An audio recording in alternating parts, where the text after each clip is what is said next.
You don't just lose interest after you get what you wanted. Something in you never fully arrives there. You spend days thinking about it, replaying it in your head, imagining how it's going to feel when it finally happens. You picture the moment, what you'll say, how it's going to land. Then it happens. You're there, holding it, looking at it, and it's already quieter than it was in your head. Not disappointing in an obvious way, just thinner, like something didn't fully come with you. You try to stay in it, stretch it, feel what you thought you would feel, but your attention starts slipping. Nothing is wrong, but you feel like something in you is already leaving. This isn't about appreciation. It's not that you don't care. You wanted it. You moved toward it. You built it up. But the part of you that builds desire is not the same part that arrives.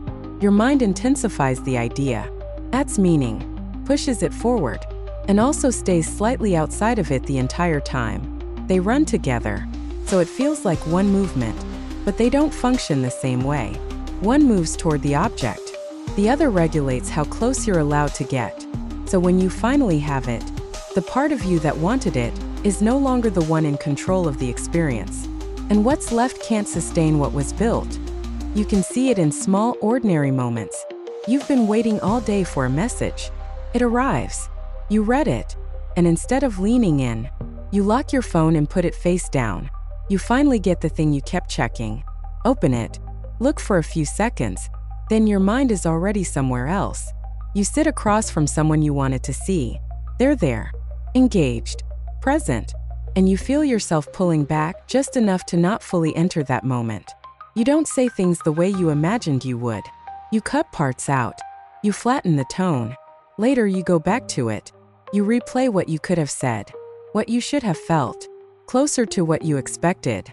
But that version only exists after, never during. And you recognize the pattern, even if you've never named it. You didn't start doing this now. At some point, you learned something very specific, that when you wanted something too directly, when you showed it too clearly, you lost control over how it would come back to you. You learned that being fully inside what you wanted made you easier to reject, easier to ignore, easier to disappoint. So you adjusted, not by stopping desire, but by splitting it. One part of you moves toward what you want. The other stays slightly outside, watching, controlling how close you get. That way, if it doesn't feel the way you expected, you're not fully inside it. You don't lose everything, just part of it. This isn't confusion. It's regulation.